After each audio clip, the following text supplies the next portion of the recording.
Hola, ¿qué tal? Estamos acá en una nueva edición de la Semana Política, esta vez sin Federico Llevanón, como ven ustedes, como siempre con Iván Weissman, que volvió de sus vacaciones por la costa amalfitana, el sur de España. Francia, ¿no? No, estuvo en el norte de España, Mar temporada Cantábrico. en India, ¿no? Ya, Mar Cantábrico, muy bien. Vasco.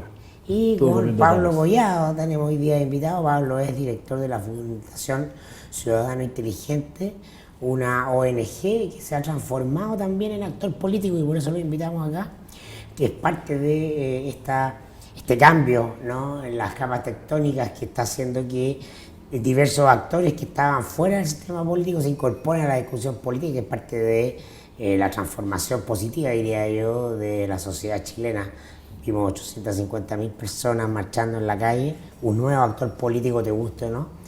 Pablo, ¿cómo estás? Bien, muchas gracias por la invitación. Aquí Oye, andamos de Pablo, vuelta. ustedes están de lleno en la cosa política, ¿sabes? Como actores. De hecho, son parte de las causas de financiamiento de la política. Cumplen un rol ahí bastante activo, tienen un par de abogados bastante Aguerridos. aguerridos, una Así es. bonita palabra. Y han tenido un rol protagónico en la querella contra Carolina Toá, ¿no? Que es un símbolo en estos casos de financiamiento irregular de la política, porque se mantiene, pese a estar involucrado, a haber acusaciones contra ella, se mantiene como candidata, ¿no? Correcto, sí, el caso con ella, en general con el PPD, es bastante particular desde nuestra óptica. Nosotros llevamos prácticamente año y tanto en una serie de querellas, ¿no? Para el caso Penta, para el caso Soquimich, nosotros abrimos incluso la arista Corpesca, y hay una serie de elementos y limitaciones que nos permiten participar en todo este ejercicio, ¿no? Nosotros teníamos como impulso inicial el tema de qué pasa con esta relación entre dinero y política, qué pasa en las características que se han venido dando o las prácticas, las dinámicas que se han venido dando en temas de financiamiento, y creemos que todas esas irregularidades se tienen que manifestar y se tienen que investigar y se tienen que profundizar, porque eso es lo que va a permitir mejores leyes. Ahora, y eso nos permitió entrar a un conjunto de querellas con parlamentarios, exparlamentarios, ministros, etc. Para el caso del PPD y de Carolina Toá, es muy especial porque nosotros hemos hecho una serie de manifestaciones, pero no somos querellantes ni podemos serlo. Y esto es porque, de acuerdo al Código Procesal Penal, solamente un ciudadano se puede querellar en contra de actores que sean o hayan sido funcionarios públicos en el momento de haber cometido estas irregularidades, que no es el caso de ella en lo particular. Sin embargo, nosotros hemos solicitado que se llame a declarar en su momento como testigo y después como imputada, dado la construcción que se ha venido dando del caso.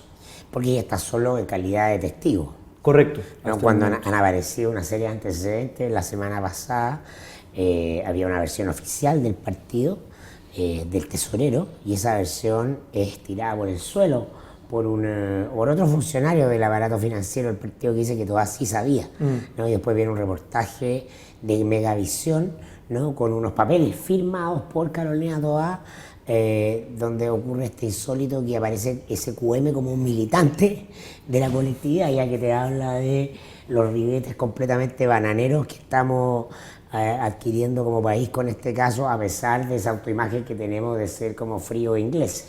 Lo más inverosímil de todo este relato para mí es el viaje en avión con Cortés, el tesorero y ella, 3 días juntos, ya confirmado, no, on the record por todas las partes que estuvieron, y seguir aduciendo de que no, que eso era una cosa más cultural, por una razón cultural que tenía que ver, o sea, la verdad que eso no da el ancho esa versión bajo ningún criterio, ¿no? Y eso fue antes de lo que se refirió Mirko, el testimonio del tesorero y el reportaje de Megavisión que apunta a su documento. Correcto, y en ese sentido es que nosotros decimos, bueno, la declaración de ella tiene que cambiar la característica nominativa, digamos, no puede ser solamente testigo ya con este conjunto de antecedentes. Y eso es algo que es interesante en este momento. Yo creo que estamos viviendo una situación un poco dual, ¿no? Por un lado, seguimos viendo las consecuencias de un conjunto de prácticas que fueron la norma durante mucho tiempo, una cotidianidad en estas irregularidades, no solamente en cómo llegaba el financiamiento, sino de dónde llegaba, ¿no? Cómo era el rol de las empresas en este financiamiento. Y todavía seguimos viendo, y seguramente vamos a seguir viendo todavía por ahí algunas cosas que vayan sucediendo y que vayan aflorando. Eso por un lado. Pero por otro lado, estamos ya empezando a ver, ahora sí que la nueva generación de este ejercicio de financiamiento de la política, los procesos electorales, el tema de los partidos políticos. Y entonces ahí estamos en una situación importante, porque estamos viendo las consecuencias de unas prácticas pasadas. Luego vino este proceso de reforma a la ley de partidos políticos. La comisión Engel, a partir de las propuestas de la comisión Engel. Surge la comisión, el conjunto de propuestas, empiezan las reformas y ahorita empieza este proceso de transformación. Vamos a vivir ahora las primeras elecciones con una nueva ley que va a ser interesante ver. La mancha blanca del nuevo marco normativo. Correcto, ¿no? Tanto del proceso electoral como de los mismos partidos. Entonces estamos viviendo este malabar entre el presente y lo que queremos que sea el futuro, pero también terminar de cerrar bien y hacerlo contundentemente con este conjunto de prácticas. Porque todo lo que no hayamos aprendido de este proceso previo y lo que no se haya sancionado, va a quedar por ahí medio volando, y eso es lo que no queremos, ¿no? Ahora, dos cosas. Uno, en el caso de Toá, es bien importante su nombre, porque si ella logra ser electa, pese a estar involucrada en los casos de financiamiento irregular de la política, va a ser una señal clara para el sistema de que se puede ir igual, de que no se paga a costo. Entonces, muy decisivo el resultado electoral respecto de ella, ¿no? El sistema va a internalizar, ¿sabes qué? Esto es una cuestión de un grupo de activistas, pero la ciudadanía no transforma ese rechazo aparentemente discursivo en castigo electoral. Claro. Y ahí por lo menos hay que estar muy atentos. Claro. Y lo otro en relación a lo que decía Iván, es que lo normativo no cambia la conducta inmediatamente, porque lo que tú estás viendo, que ahí puede haber un cambio en la ley, pero cuando Toá sigue diciendo que ella no sabía, ¿no? Que no tenía idea, y eligen al modo siciliano, un tipo que se va a autoinculpar, ¿no? Porque esa es la razón de estado de funcionamiento. Ese va preso. No, entonces, claro, eso a mí me hace mucho sentido cuando Lagos dice estamos todos imputados, estamos todos bajo cuestión, porque la moral del poder es la que está bajo cuestión, ¿no? Javiera Blanco, ¿no? Dice que ella no tenía idea de las pensiones en gendarmería, que nunca nada, todos saben que no puede ser así. Javiera Blanco le dicen que está metiendo 4 operadores o militantes de partido a pagar favores políticos por peguitas, ¿no? Con sueldo de 3, 4 palos, y dice que no, que esa gente pasaba como gendarmería, pero para cumplir comisión de servicio en el ministerio. Entonces, es la moral del poder, que como en la mejor escena del Padrino 1, al final, cuando la esposa le pregunta a Michael si se había mandado a matar a su cuñado, él le dice no, porque tiene que mentir, porque es una pelea comunicacional. Se trata de sostener una tesis que todos saben que no es cierta, pero como no se puede demostrar, se sostienen ahí. Hay un tiempo largo con el cambio cultural para que eso... va a haber un tiempo largo, y hay un actor que se tiene que poner todo el enfoque y todo el impulso y toda la atención, que es la Fiscalía, ¿no? Porque también ese es un actor que es como en el infierno de Dante, es el que está haciendo parte de esta transición, digamos, entre un periodo y otro. Pues ahí existe un rol importante de la Fiscalía, de decir, a ver, vayamos cerrando y vayamos profundizando y vayamos llegando al fondo de estas investigaciones. Cuando uno dice, yo no sabía, a ver... hay manera de saber este tipo de cosas. Hay manera de comprobarlo. Ustedes como director de Ciudadano Inteligente, ¿te compras el relato que en la derecha dan de que los fiscales han sido sesgados, de que tenía a Longuera y a Orpi y a Wagner han estado presos y los pentas, mientras que gente como Toá, Rossi o el nombre de la nueva mayoría está aplicado, ninguno le ha tocado ni siquiera prisión preventiva? Es un tema complicado. A nosotros, por ejemplo, nos han criticado mucho porque solamente, aparentemente, hemos enfocado nuestras querellas a un lado, lo cual no es cierto. O sea, nosotros tenemos querellas contra gente de la UDI, del PS, hemos hecho manifestaciones contra gente de todos lados. Yo creo que o sea, eso es un tema delicado, en verdad, ¿no? O sea, Julio Dilma le escribió una carta con ejemplos concretos, yo no me lo sé tanto, pero claro, a punto de tratar de resumirlo. Justamente, claro, ¿no? Claro. Sí, o sea, la realidad es que sí ha habido un cambio de ritmo, y eso es algo que se discutió mucho cuando empezó el caso Penta. Empezó con un ritmo la fiscalía y luego de pronto se abrió la lista Sokimich y como que se pausó un poquito, ¿no? Y la realidad es que sí, hoy en día hay una diferencia en ese peso. Por lo tanto, es importante como seguir nuevamente haciendo y metiendo presión para la fiscalía y decir, a ver, está todavía muy largo. Esto tiene una dimensión jurídica, pero como toca el poder, tiene una dimensión de política y de poder. Sí, por ejemplo, duda. ¿por qué es importante la acusación contra Javiera Blanco? Porque desde el punto de vista formal, desde el punto de vista del poder real, además, es Javiera Blanco quien lleva la relación con la fiscalía. Nosotros en el mostrador contamos la semana pasada que 2 meses antes de la designación del fiscal Abbott, Javiera Blanco había nombrado conservador de bienes raíces de la quinta región a la señora del fiscal Gómez, que es la ex ministra de Piñera. Correcto. Lo que habla de la construcción de una trenza. Entonces es un hecho que hay una trenza Blanco, Gómez, Abbott, Bertz, que es la segunda mujer de la fiscalía. Hay ahí una forma, un intento de control. Ahora, en los hechos lo que hemos visto es que los fiscales han sobrepasado por la debilidad de Abbott, ¿no? Porque y viene con un plan que había sido aprobado por la moneda de mantener bajo control, y para eso necesitaba una cabeza al otro lado, es decir, en el oficialismo, y buscaba muy desesperadamente una cabeza. Pero en la medida en que aparece Longueira y la situación de Olpi llega donde llega, el asunto se desequilibra y se le sale de las manos.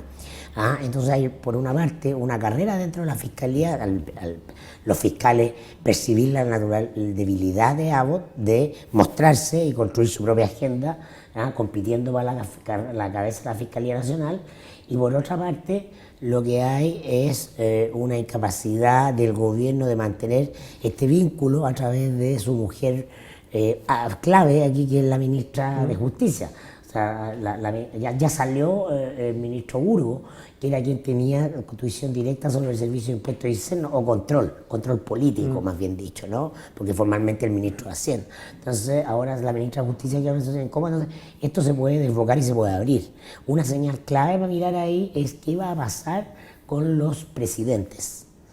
Con los presidentes, la presidenta del ejercicio, la Michelle Bachelet, y el presidente Frey, el expresidente Frey y el presidente Piñera. ¿Van a llegar los fiscales a ellos o no? Ya la Corte de Apelaciones dio una señal respecto de Piñera esta semana al echar por tierra la petición de que se absolviera por prescripción a Santiago Valdés, ¿no? Que es el administrador electoral de la campaña de Piñera, y que están imputados en Penta SQM. Ahí la apuesta, una vez más, y que se ha visto en otros países. Cuando tú tienes una fiscalía que es demasiado cercana y que está demasiado implicada e intrincada, difícilmente vas a poder llegar un paso más adelante. Cuando tienes una fiscalía más independiente, ahí es donde se ve la verdadera capacidad de tener poderes equilibrados. Yo creo que ahorita se está poniendo a prueba la fiscalía acá, ¿no? Y se está poniendo a prueba con esos casos, con los casos más complicados, con los más delicados, con los que de pronto hacen aflorar todo este conjunto de relaciones, que si el cuñado, el primo ya formó parte, y la verdad es que son cosas que son visibles y que es algo que forma parte de esta cultura que mencionaban antes, ¿no? Que mencionaba Iván antes, de que sí, una cultura, hacer esa transición y darle al Poder Judicial, darle a la Fiscalía la suficiente independencia y el suficiente poder para que verdaderamente ejecute sus investigaciones o profundice en las investigaciones y que llegue hasta las últimas consecuencias, todavía no está ahí, ¿no? Claro, es algo muy propio de la cultura latina, y por eso el símil con la mafia siciliana, porque ahí está la coincidencia con lo latino, claro, ¿no? Como por sobre las instituciones formales, que en el mundo sajón son tan decisivas y son las primeras, por acá existen los lazos familiares y los lazos de amistad como la verdadera construcción de redes, ¿no? Correcto. La verdadera fuente de legitimidad y poder. Te voy a hacer una pregunta, yo te voy a hacer una pregunta, volviendo, lo discutimos un poco la primera vez que estuviste acá hace un par de meses a raíz de lo de Panama Papers, y lo tocó Mirko al inicio. El proyecto Engel, por darle el nombre semántico a la serie de medidas que introdujo el presidente, hubieron tira y afloja, 2 pasos para adelante, pasos atrás, pero un porcentaje importante se han convertido en leyes, pero hay un porcentaje que todavía está trancado, aunque formalmente, como dice Mirko, está en el Congreso, está siendo tratado. ¿Ustedes lo ven que lo que se aprobó es lo que va a terminar siendo aprobado y que el resto, los políticos que se van a hacer un poco y lo van a dejar de lado, congelado en el Congreso, y lo que se aprobó ya es ley. ¿Es relevante, es un cambio fuerte para Chile o es maquillaje? Yo soy optimista, tendría que serlo para estar donde estoy, Sí. en verdad. Entonces, en primer lugar, yo creo que es importante hacer un reconocimiento, o sea, dado también este tema latino y lo que hemos visto en una gran cantidad de países de la región, es que difícilmente estos casos de corrupción logran culminar en procesos de reforma tan significativos como ha sido acá. Entonces, a mí sí me parece importante reconocerlo, porque a veces... O sea, tú lo dices que es significativo lo que ya se aprobó. Yo creo que es significativo, y es significativo el proceso, o sea, el hecho de hacer un corte de caja, de crear un grupo, de hacer esta revisión y luego mandar al Congreso y mantener esa presión en el Congreso. Ha habido un avance importante en algunas de las leyes que eran más delicadas y que más vínculo tenían con estos escándalos, ¿no? O sea, el tema de ley de financiamiento, ley de partidos, que me parece que tocó algunos de los puntos más importantes y abre esta posibilidad. Yo creo que hay otras cosas que todavía se van a seguir moviendo, o sea, porque están ahí, están en la agenda, hay interés, hay muchos actores que están en este estira y afloja, entonces por lo menos se va a seguir discutiendo mucho el contenido de la Comisión Engel, el tema de mercados, etcétera. O sea, todavía se va a estar discutiendo. Y este peligro tránsito además te lleva a situaciones como la que conocimos hoy de el instructivo del Servicio Electoral de prohibir las campañas políticas por medios digitales, redes, WhatsApp, Facebook. Como Claro. parte de una chambonada que te habla de en el fondo un consejo directivo del CERVEL completamente funcional a viejas lógicas, ¿no? Sí. Es producto de un coteo político el directorio del CERVEL como todo. Que es un ejemplo muy, muy particular, ¿no? Cambia la ley electoral y de pronto todo el mundo está un poco como al pendiente, ¿no? Y es curioso porque la gran cantidad de candidatos que ahora están ahí, pues todos medio están entendiéndole, oye, tú ya entendiste esto, tú cómo lo entendiste, cómo lo viste. Entonces ahí se necesitaría una figura muy fuerte del CERVEL. Yo creo que ha faltado mayor claridad en ciertos puntos. Nosotros, por ejemplo, lanzamos una campaña que se llama Semáforo Electoral, que busca informar sobre este tema, sobre qué onda con las prácticas electorales, qué sí se permite ahora, que antes no se permitía, qué no se permite, que antes sí, etcétera, ¿no? Entonces ahí promover también una mayor denuncia. Y este tema es muy interesante, o sea, la ley electoral hace una serie de planteamientos y el CERVEL hace sus interpretaciones, un poco lo clarifica, y en esta clarificación, pues, evidentemente, su interpretación del tema de redes sociales fue tan poco vanguardista, si lo podemos ver así, que detonó una reacción del Congreso que está hoy en día presentando un proyecto de ley que clarifica la interpretación que dio el CERVEL, ¿no? Entonces el CERVEL ve la ley y dice, ok, le vamos a hacer así y asado, y en esa regulación hay una manifestación que dice, o sea, el mismo Congreso dice, no, aquí tenemos que abrir la puerta de redes sociales, de medios digitales, entonces vamos a aclarar por medio de un proyecto de ley. Entre otras cosas por un asunto de costo, porque baja la posibilidad. Claro. O sea, las campañas van a tener que ser más baratas. Pero y yo creo que esa es una de las solicitudes también, o sea, la gente yo creo que está harta, y es algo que, digo, yo no estaba hace unos años acá, pero me decían, a estas alturas, o relativamente cerca de las elecciones, de pronto las ciudades se llenaban, seguramente se van a acabar llenando un poco también, pero también la ciudadanía está exigiendo nuevos formatos, nuevas maneras de hacer campañas, nuevas maneras de acercarse, y eso tiene que ver con la ley electoral en su conjunto, el financiamiento incluso. Antes era relativamente fácil conseguir, y lo han dicho varios políticos, antes era muy fácil conseguirse a 2, 3 personas que ponían mucha plata y ya está. Ahora que no se puede, tengo que cambiar mi manera de acercarme y de conseguir financiamiento. Dadores de sangre se llamaban. Por ejemplo, ¿no? Y entonces ahora que no, bueno, pues tiene que haber otro acercamiento a la ciudadanía, y ese acercamiento, ¿cómo tiene que ser? Entonces, si limitas, o sea, si impides unas cosas e impides otras maneras de acercarse, de vincularse con grupos más amplios de la ciudadanía de una manera más accesible, más democrática, pues entonces, o sea, la cosa es abrir espacios, los más positivos, los más democráticos, si tú quieres, que permitan que un actor que es nuevo en la política pueda acercarse a mucha gente y no solamente perpetuar a los que ya están en el poder, los que ya son conocidos, los que ya tienen los recursos, ¿no? Entonces, ahí ese es el ejercicio que tiene que hacer el CERVEL, de regular, de emparejar la cancha, de permitir nuevos medios para que se dé este tipo de conversaciones. Oye, Iván, el tema, tú estuviste fuera, pero ha estado fuerte el tema de la AFP que rebota en el gobierno. El gobierno quiso inicialmente tirar la pelota para el córner, es decir, pero la calle no se... pero la presión desde el propio oficialismo lo ha transformado en un tema, y muy probablemente el gobierno no va a poder rehuir que este sea el tema que les quite el sueño de aquí hasta la próxima elección, ¿no? Sí. Mira, el tema entró fuerte y efectivamente la reacción inicial del gobierno es ponerle paños fríos, pero no, la presión social es muy fuerte. Ahora, esta misma semana, hay discusiones fuertes del Comité Político y el Comité de Ministros, que está encargado de analizar la Comisión Bravo. Tenemos tiempo para contar. La Comisión Bravo hizo un informe que fue... Eso no lo sabe todo el mundo. Pero ese informe, y esto lo escribimos en su momento en tu tienda, todo el mundo con el que hablamos, el gobierno está entrampado con la reforma educacional, la tributaria, se le había quitado el apoyo, y el gobierno les dijo en forma muy directa a la industria de gremio y a todos los actores, a los stakeholders, como se dice, dijeron: muchas gracias, señor Bravo, acá tenemos, vamos a un comité de ministros de AFP, vamos a ver qué hacemos. Cajón. Y el mensaje a la industria es: mira, aunque quisiéramos, no hay agua para la piscina. Y explota el caso de Gendarmería de la esposa Andrade, y eso es de una mecha que estaba como muchas cosas en Chile. No solo eso, también el aumento de las cotizaciones por la edad, que es el cálculo de la edad para jubilar. Pero el que realmente hizo explotar la mecha fue el caso de... más mediático, sí, no, pero eso fue que la gente, porque la verdad que generó un enojo transversal, porque la gran mayoría de las personas en Chile son miserables.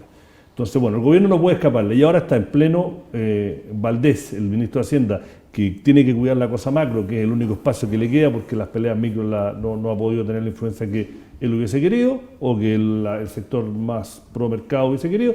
Le dijeron: Chile no puede ser que perdamos la nota de inversión. No quiero ser, nosotros tenemos de buena fuente que la presidenta, yo no quiero ser la primera presidenta de la nueva mayoría de concertación que lideró a que Chile perdiera su nota crediticia, que es una cosa que le ayudó a todos.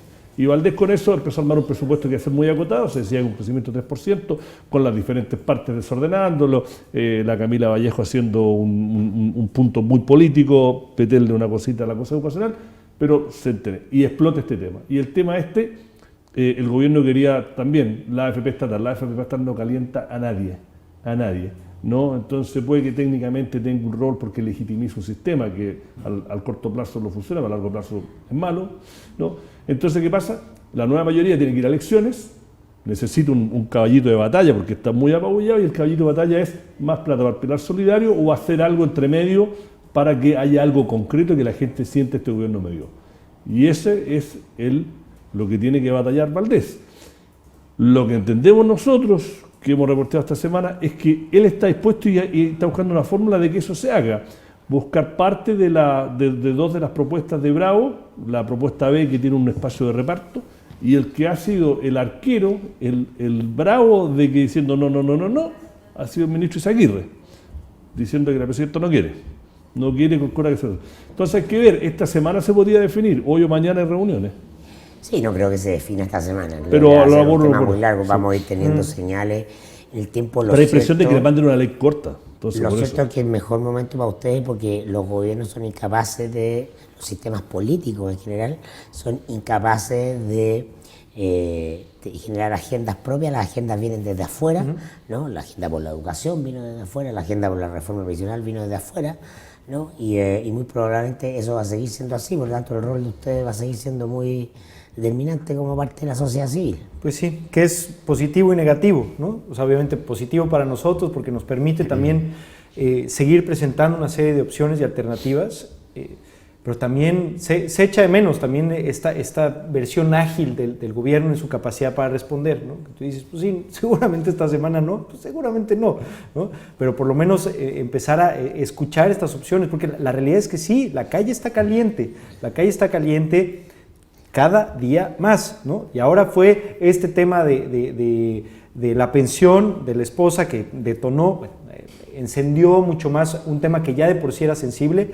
Vamos a esperar al siguiente escándalo, vamos a esperar a la siguiente... Duda, así va a ser. ¿no? Vamos a esperar a la siguiente, ¿no? Y la realidad es que si no hay una resolución pronta, la siguiente marcha pues, va a estar más llena. Y lo peor, volviendo a una cosa que Mirko lo ha dicho, para mí, lo peor que podría pasarle al sistema es que no haya costo, que efectivamente Toá y todos los equivalentes que han estado salpicados vuelvan a ser reelectos en sus puestos en cosas, significa que, claro, el mundo político va a decir, ¿sabes qué? A corto plazo esto no importa, y entonces no hay costo. Y es una opción, estamos atentos. Sí. Lo que también va a tener que esperar es la siguiente versión de la Semana Política, nos lo dije al principio, como siempre, con el auspicio de la Universidad Andrés Bello, universidad privada líder en investigación, primera universidad privada acreditada en investigación.